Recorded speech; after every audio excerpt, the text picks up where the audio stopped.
Hey everyone, hope everyone's doing well and staying safe these days. So I do have another motherboard review here for Ryzen's new generation class of CPUs here. This is actually the B650 Carbon Wi-Fi motherboard. I've actually been a big fan of the Carbon class motherboards from MSI for many years now. Many generations of Ryzen CPUs and whatnot. Even before, I'm actually trying to remember when they first introduced Carbon, but I definitely did have my hands on the X370 chipset motherboard Carbon for AMD Ryzen's first generation Ryzen CPUs back in like 2017, 2018, long time ago, but I actually still do have one and I plan to keep it as a memento. So this is actually for the newest generation of Ryzen CPUs. Let's go ahead and do a review here, do a BIOS overview as well too, build process and whatnot, and see how this motherboard actually looks and performs. So let's get to it.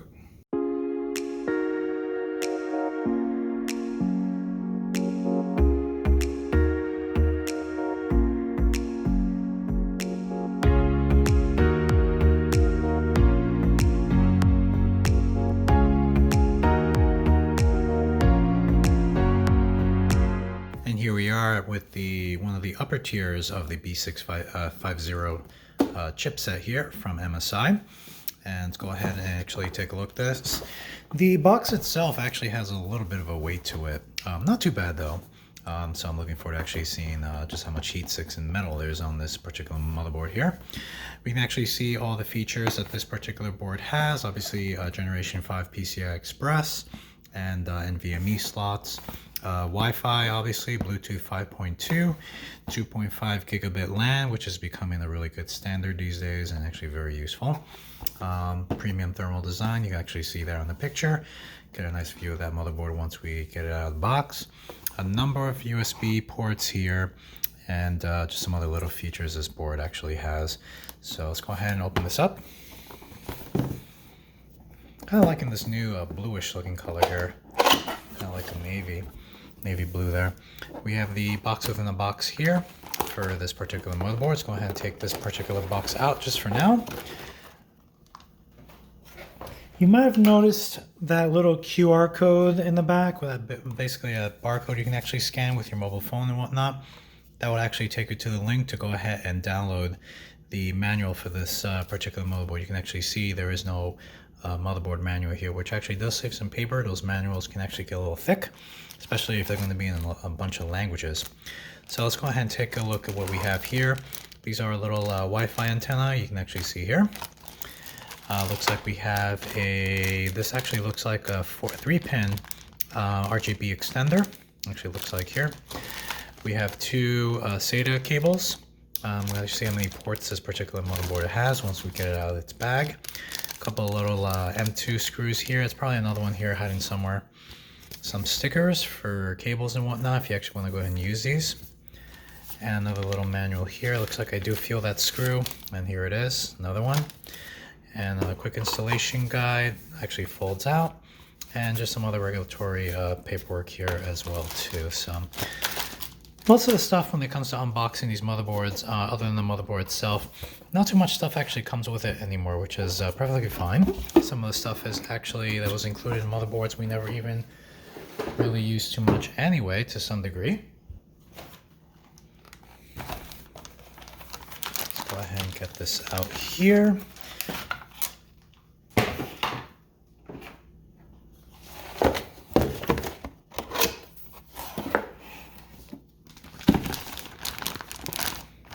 Here's our motherboard and the anti-static bag that I actually really like to reuse whenever possible. So definitely try not to rip these tape over here when actually unbagging this. Trying to actually be careful here so I don't stretch the plastic out and warp it in any way.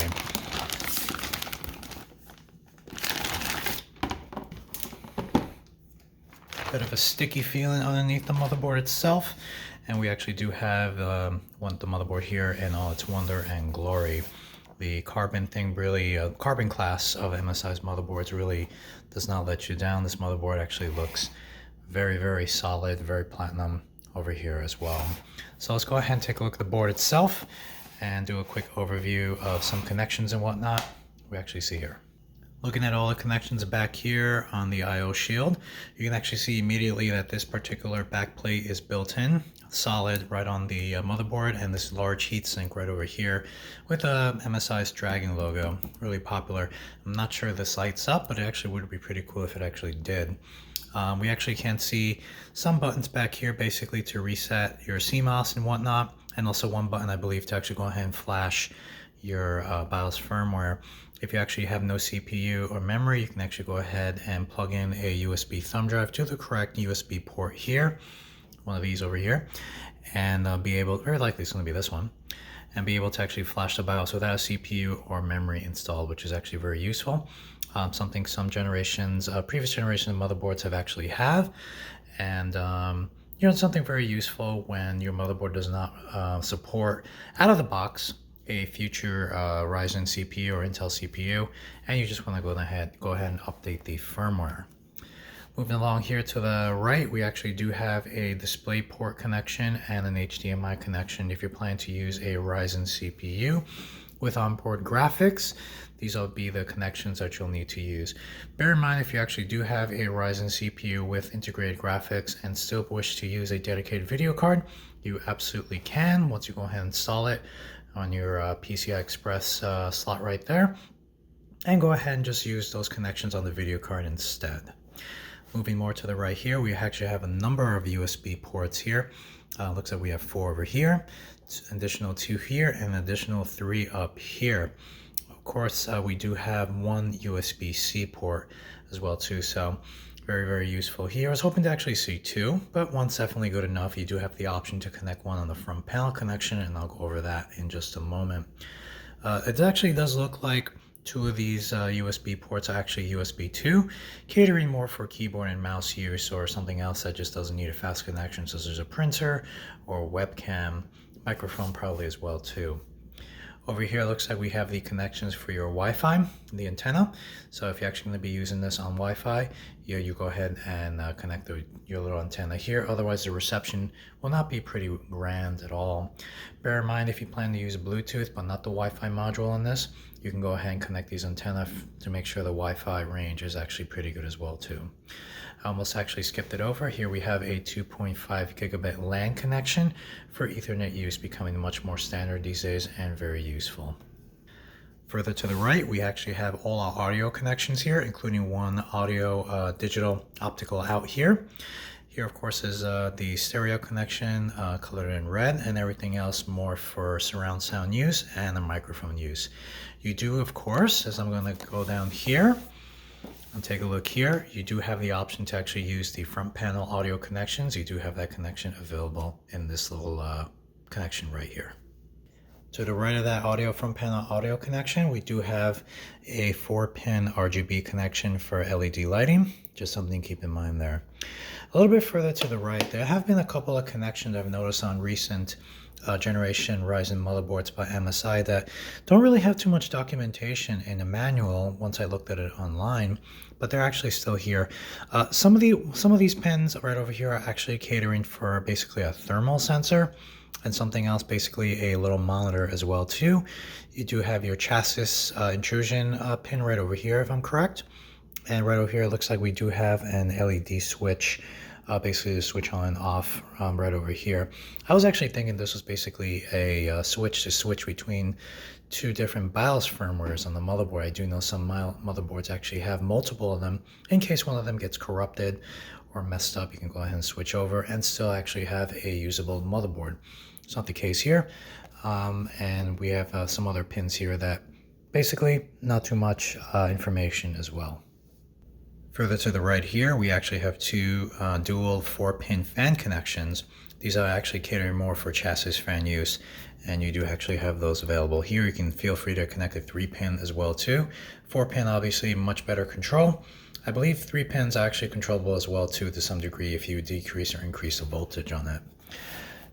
Moving along here further to the right, we have 2 dual USB 2 front panel connections here. A little bit out of date to some degree.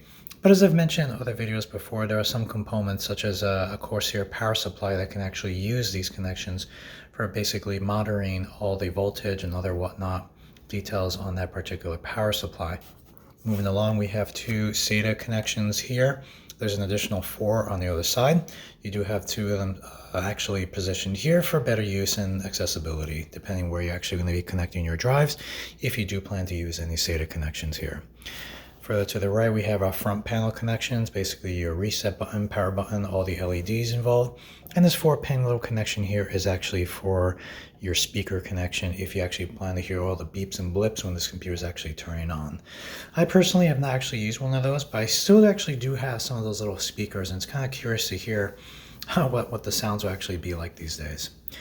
Right above here, it looks like we do have a 3-pin RGB connection right over here. There's actually probably going to be a couple of them on this particular motherboard. There's been some reviews where I've actually missed a few. These things are actually hiding everywhere, so here's actually a 3-pin right over here. Moving along to the other side of the motherboard, we have another 4-pin chassis fan connection here. Feel free to use it for anything you might need. Moving to the right here, we have a USB 3 front panel connection available here. I did actually notice there's not another one before in basically this particular area of the motherboard. So we actually only have one USB 3 front panel connection available. We actually do have another front panel connection USB related. I'll get to that in just a moment. We have an additional 4 SATA connections right over here. If you plan to use these are actually in this position for a particular reason. If you actually do have access holes in your case in this section, that will actually serve these connections really well. Moving along further to the right, here it is, a front panel USB-C connection, supporting 3.0 and 3.1. And moving further to the right here, we have a 24-pin, your power supply connection to feed the power to the motherboard. This actually really hasn't changed much over the years. It's always been 24-pin for as long as I can remember. Actually, there has been 20-pin, and that basically switched over to this and hasn't gone back or changed to any other form factor ever since. So very interesting to see if this will actually one day evolve into some new sort of connection here.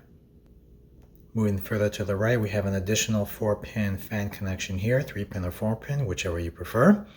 And up here, it looks like we actually have one here and one here, potentially some 3-pin RGB connections here. This one actually appears to be one. This one appears to be actually something else, perhaps. Moving along here, we actually have 3 additional 4-pin fan connections here. Looks like one of them is actually dedicated for your CPU fan. One of them is dedicated for a pump fan if you're actually using water cooling on this particular motherboard. And the other one's actually an additional chassis fan. All 3 of them are 4-pin, but can also take 3-pin as well too, just like the other connections. Since I'm actually in a partial view of it over here, we actually do have the 4 memory DIMM slots here. And obviously go ahead and use the correct ones if you're planning to use this in dual channel mode. If you actually connect it to the wrong one, your memory will still work, but not working in an ideal way. That means basically dual channel, so just something to keep in mind there. Moving a little further to the right, we actually have this massive heatsink right over here. That's actually connected to the heatsink on the rear of the computer once you actually have this installed. And finally, further to the right, we actually have the dual 8-pin CPU power connections here. Obviously, since this generation of Ryzen CPUs tend to be using 120, 125 watt to 170 watts just out of the box, we definitely do want to have more power available for those CPUs. You do have dual 8-pin CPU power connections here, especially if you're planning to overclock, just something to keep in mind there. Taking a quick view here of the motherboard itself, we can actually see here a couple of PCI Express slots. That, of course, is your main one, PCI Express 5, right up here. It's another PCI Express slot here, and of course a little X1 down here as well too. We do see these pretty big heat sinks right over here, or heat covers. Looks like there appears to be 2 M2 slots right over here. I can actually just tell from the 2 screws here, and an additional one just down here. Your main one is actually going to be up here, and that's the main one you'll be using that has the fastest speed as well too. Just above here, last but not least, we have the AM5 socket right over here for your basically 5th generation Ryzen CPUs right over here. And just a really amazing feature here that this motherboard is actually going to have pinless setup here. Well, actually, excuse me, the CPU is actually going to be pinless and your motherboard's actually going to have all the pins up here. Hence, the plastic covering right over here. So go ahead and remove that before you install your CPU. With the CPU, and you basically just see, and you actually go ahead and lock these latches, the little cover will just pop off. Very convenient. And obviously keep this plastic cover, especially if you plan to store this motherboard away or basically take it out and use it for another build. That's basically it for this particular overview here. Let's go ahead and get this CPU installed, memory installed, heatsink, and toss it into a case. And let's take a quick look and the overview of the BIOS itself.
enjoyed that little build process there.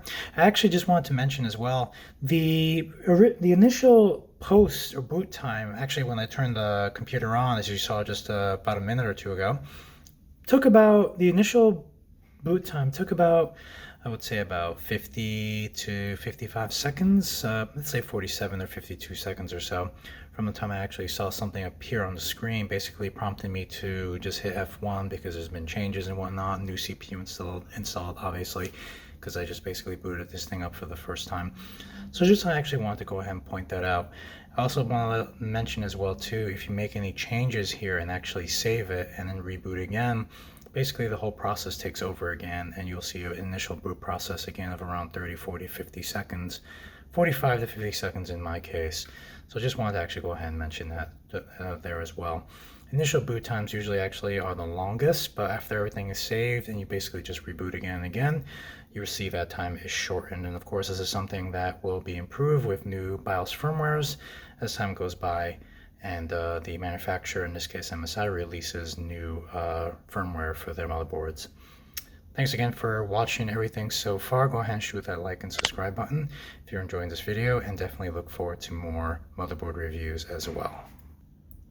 So let's go ahead and do a quick overview of the BIOS here. You can actually see here this actually booted up into what we call easy mode. Many motherboard manufacturers actually have two different modes. Gigabyte, Asus definitely have their own as well too, probably the same name or slightly different. Basically right over here we actually do have just basic settings that you'll probably just be using. Very little overclocking abilities in this case, and the ability to actually look at CPU temperatures, fan speeds, set up some favorites, disable or enable some components on the motherboard itself, take a look at all the specs, and also update the BIOS firmware as well too. So you can actually see here, you can see the CPU speed, DDR speed here, DDR5 in this case, running at 4800 megahertz, and I believe that is actually the spec of this particular memory chips here I'm using in 16 gigabyte within 2 chips. You can also see the current CPU temperature, a little high, 55 degrees Celsius, just running in stock and just being in the BIOS. You may have noticed I actually did use a stock cooler just for testing purposes here. I don't really recommend you use a stock cooler for basically these particular class of CPUs. You'll probably start getting a little toasty when just running anything in particular that's a little intensive or semi-intensive in your operating system. You also can see here the motherboard temperature, vCore voltage, and BIOS mode setting here, along with the full name of the motherboard CPU that you're actually using here, which is the 7600X, full memory size, your BIOS version, and build date, which is from September 21st of last year. There very likely is already a new build date, and I can go ahead and try to demonstrate the update firmware process very shortly. Just below that, you can actually see here the boot priority. All the drives here, you can actually move them around. You're actually going to want to go ahead and actually select or prioritize a boot device here. In this case, you can actually see that I do have a regular Samsung SSD 850 Pro. This is actually connected here, which does have an operating system on it from a previous video, I'm guessing. And you actually can move that over here or left to the right to actually prioritize it. Right now, it's actually the first device to actually boot up with. And just below that, you actually see some details on the CPU. You can actually see these options here on the left. So go ahead and click on each component you want to take a look at, and you can actually see all the details here. Base clock, ratio speed, etc., on the CPU running at 4.7 gigahertz. Click on the little button here. You can actually see the options here for that. You can see the memory running at 4800 megahertz. You can also see that I am using 2 out of the 4 slots, and there is actually a XMP profile available for this particular memory, which you actually can go ahead and enable using these particular little buttons up here. At the moment, I'm just going to leave them the way it is and not touch it any further. Under here, you can actually go ahead and click on storage and see all the devices currently connected to SATA ports or connected on the M1 NVMe slots. You can actually see here. Looks like there was actually 4 slots on this particular motherboard, not actually 3, so very interesting to see that. On SATA 2 port, you can actually see the Samsung 850 Pro connected and ready to use. Clicking on the next one, you can actually see fan info here. We can actually manipulate a little bit of the fan speeds versus temperature, and actually click on each one to actually see their current RPM. You can actually see here's one of the chassis system fans that I have connected. And right over here you can see the CPU fan as well too, along matching a corresponding CPU fan speed to the temperature as well. Under help, we do have some hotkeys here to actually go ahead and immediately jump into these particular functions. I don't really use this option too much, but here it is. Just below here on the bottom, we actually have a couple of options here to turn FTPM on or off. Currently, it's actually off. You can actually enable or disable onboard audio controllers, as you can actually see here. If you're actually planning to use a dedicated sound card, you can go ahead and disable the onboard if you'd like to go ahead and do that. You can actually go ahead and manipulate some other options here and also turn off the RGB LED as well if you want to actually not have any lights on it. And on the left here, we actually do have some buttons here. The M flash button to go ahead and flash your BIOS with a new BIOS firmware. I'm not going to click on that, otherwise the motherboard will go ahead and reboot into the firmware process there. Under here we have favorites, where we actually go ahead and set up some favorite hotkeys to immediately jump into a particular section of the BIOS. And hardware monitor, which is actually one of my favorite options here, where you can actually go ahead and really fully manipulate and see all the specifications of fan speed versus CPU temperature or temperature of the motherboard itself inside the case. You actually go ahead and control and manipulate your fan speeds, as you can see here. This particular fan is running at about 700, 710 RPM. You actually go ahead and increase it or decrease it to go ahead and match the speed that you actually are looking for. That is pretty much it for easy mode. Some of the little things here that I may have missed. Up here you do have some options to take a screenshot hitting the F12 key. If you have a USB thumb drive plugged in, you can actually save a screenshot of basically everything you're seeing here. Some options to go ahead and change the language, and some other options to go ahead and change the date and time as well too. So let's go ahead and jump into the advanced mode, or just click on F7 to immediately jump over there. Pretty interesting little blue screen, kind of matches the box that this motherboard actually came in. And you immediately see some options up here. Nothing's really changed. You do have the CPU, XMP profiles, your boot priority, and everything else I just mentioned earlier. On the bottom here, we actually do have some different buttons here. So let's go ahead and try to basically skim through most of them over here. If you click on settings, you do have some more advanced settings regarding your motherboard, such as the ability to go ahead and check on the system status, basically right over here. Click on advanced, you can actually go ahead and click on any of these options here. One option that actually may be intriguing to you is basically the integrated devices on this motherboard, such as the sound card, ability to turn off the Wi-Fi module right over here, as you can see, and some other options as well too. You actually do have the option here for USB configuration if you actually want to go ahead and take a look at that as well too. You do have graphics configuration if you're planning to use a CPU with onboard graphics, or basically one that's dedicated in the PCI Express slot, something to mess with over here as well too. Basically your BIOS CSM UEFI mode right over here, if you want to go ahead and swap that as well for slightly faster boot times and more accurate boot times as well too. Secure erase, which is basically really geared for SSDs. And some other little options here as well too, including one little option here for AMD overclocking. Obviously bear in mind, any sort of overclocking could potentially damage your hardware if you actually go ahead and choose a wrong setting or something that will actually not be beneficial for everything. So just bear in mind, you're actually taking a risk of damaging hardware if you don't know what you're doing with overclocking. And speaking of overclocking, we actually go ahead and click on the OC button here. We actually can go ahead and manipulate many aspects and factors here with CPU and also your memory as well too.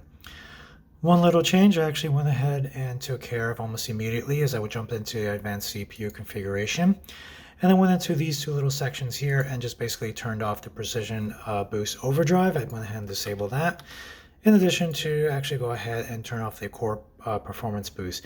I just basically did this since I'm using a stock cooler. I don't really want the CPU temperature spiking to around 75 or 70 degrees Celsius, just because it's trying to overclock itself on a single core basis, even though right now I'm actually just doing nothing but just browsing the BIOS. Some other options you have here is voltage and whatnot, the frequency. This is running at 4800, but if you actually want to go ahead and choose a different frequency, you have that option right over here. You also additionally do have the option to go ahead and turn on the XMP option here. Just go ahead and enable it and choose the profile. This particular memory chip only has one, so you'll see that profile number 1 actually appear just below, as you can see here. Moving on down, we have some other options here regarding voltage and whatnot. Again, you do not want to make any changes here if you do not fully understand what you're doing, or just basically don't understand overclocking as well too. The M flash button basically just help you flash the BIOS motherboard, BIOS on this particular motherboard. So I'm not going to click on there just yet. On OC profile, you can actually click here to actually go ahead and save some overclocking profiles if you actually have some overclocking profiles on memory or CPU changes if you actually made, and you want to go ahead and actually save them here. You do have that option, which is pretty useful, especially if you want to go ahead and apply the same options to another matching motherboard and CPU. Down here we have the additional button for hardware monitor, which I already went ahead and covered. Here you can actually go ahead and manipulate CPU and fan RPMs, depending on what the temperature of the motherboard is, or depending on what customized settings you like to do, especially if you actually want to go ahead and decrease fan speed so your computer is not so noisy. And last down here looks like some sort of beta runner button here that you actually can go ahead and do a test on NVMe drives, and some other options here as well too. I believe as MSI releases new firmwares, there'll be more additional options here as well too. And that is basically a quick walkthrough of the actual BIOS of this particular motherboard. Let's go ahead and see if we can get Windows 10 or 11 installed on this and see how it actually boots up, and just open Task Manager and take a look at some details. Before I go ahead and install Windows, I actually just want to go ahead and jump into the M flash and flash the firmware for this motherboard's BIOS. So after I clicked on that little button, basically the computer rebooted itself and immediately booted right into the M flash firmware utility here. If you actually do run across this particular little error message here, just go ahead and disconnect your USB thumb drive, try using another USB port, and you'll see immediately that we actually do get results on the second time. There we go, did actually hiccup there for a moment, but here is our USB thumb drive, and actually you can see the firmware right over here, ever so slightly newer. There was a beta firmware that actually I believe was dated from December or January, but I went ahead and got the official firmware right over here. So let's go ahead and do this process. Usually on this particular AM5 boards, process takes anywhere between 2 to 5 minutes. So I'll go ahead and skim through that, and here we go.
Alright, it looks like I actually did basically do the initial boot again, but you can actually see here the firmware of this particular motherboard has changed. It's now up to October, middle of October of last year. So firmware update went ahead without a hitch, and unfortunately the only thing with firmware updates is that usually it resets all your settings here.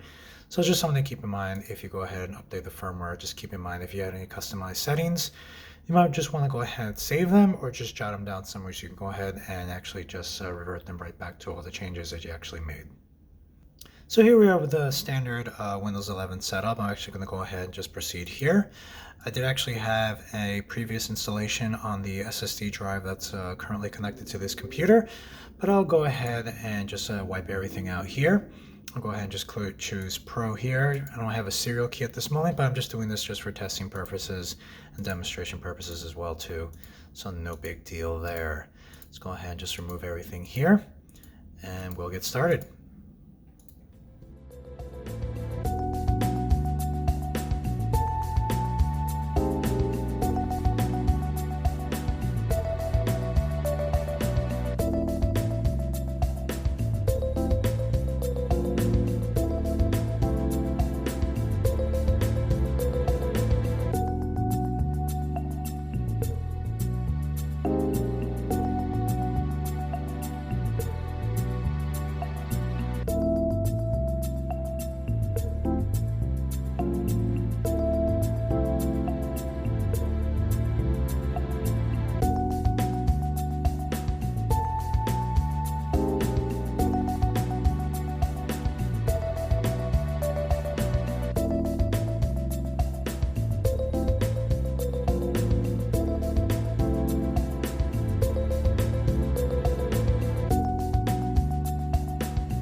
Alright, so it looks like the entire installation process took about 5 or 6 minutes at the most, with that little one reboot as well too. And it was basically the initial setup process where you set up your account and everything. They even take a minute, minute and a half. And I'm just going to go ahead and open up Task Manager over here. Bring up this window here. Still drives me nuts that Windows 11 just doesn't allow you to right click here and look for Task Manager. Maybe that might be something they might reintroduce in a setup someday. Who knows? I don't have any drivers and whatnot installed, but you can actually see here the 6-core 12-thread processor here from AMD, the 7600X, is working just fine, and everything else seems to be working without a hitch. I would say probably basically to post the boot processor probably takes about in between 10 to 15 seconds or so. Again, mind you, these are only like mostly initial boots and whatnot, so that definitely does delay things a little bit. And booting into Windows 11 actually was fairly quick.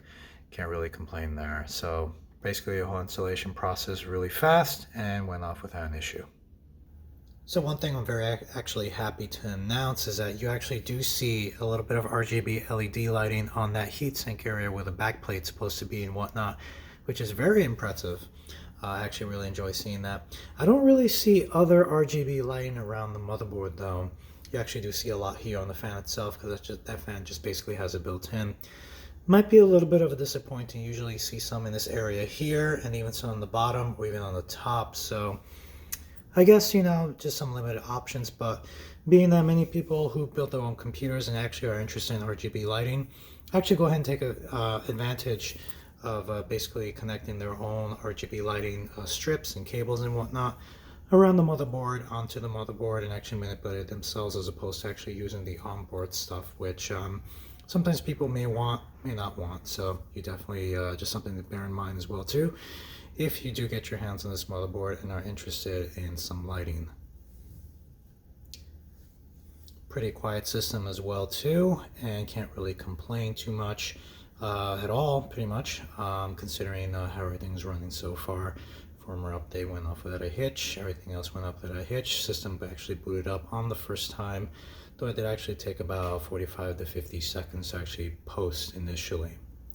Anyway, I hope everyone enjoyed this video, the entire walkthrough overview of the motherboard itself, the BIOS, the build process, and everything else. Go ahead and shoot that like and subscribe button if you really enjoyed this video. I look forward to more reviews on motherboards and other hardware as well too. Thanks again for watching, and as always, stay safe. Take care. Bye.